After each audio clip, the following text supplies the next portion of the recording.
thèn lệ ta lim lệ lo mà sai hun kha hun duam kan thèn lệ ta nun lui lệ lên ruột lui tê in lim mel khir ne thin lai na adam tree ne in nui mel khir ne thin lai ril lim tree ne in nui mel khir ne thin lai ril lim tree ne.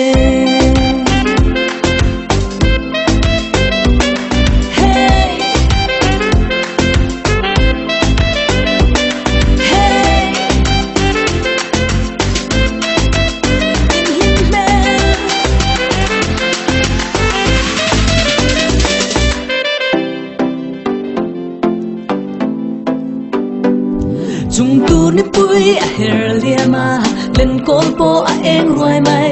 chung si ar le thor hlutpui thlir nin nom lo ke kata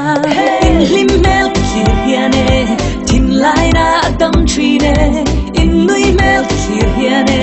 thin lai ril lim tree ne in nui mel khir hiane thin lai ril lim tree ne.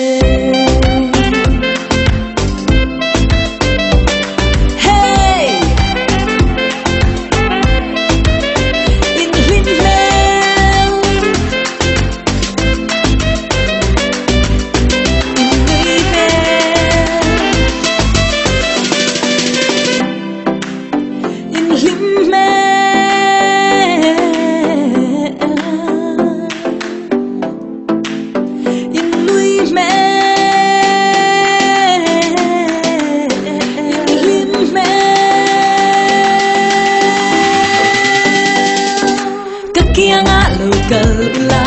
si tiang son la mang po in pe che moi ne ye pe lo liang dam lai tiara in lim mel khir ne tin lai na dam chi ne in nui mel khir ne tin lai ril lim chi ne.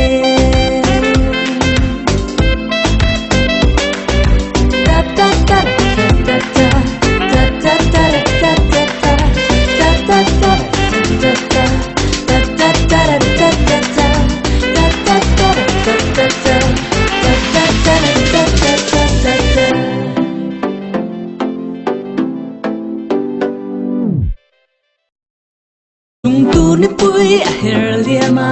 len kol po a eng roi mai chung si ar le thor hlutpui thlir nin nom lo ke kata in lim mel khir hiane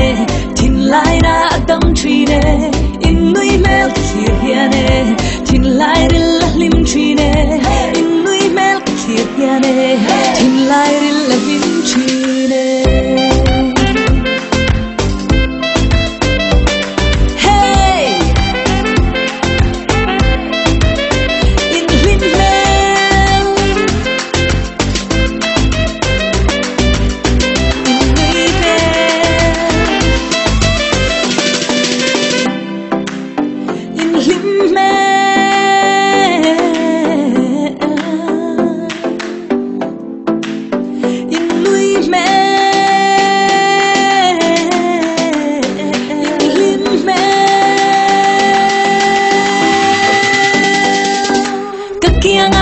Galula si tiang son la mang po in pe che moi ne ye pe lo liang dam lai tiara in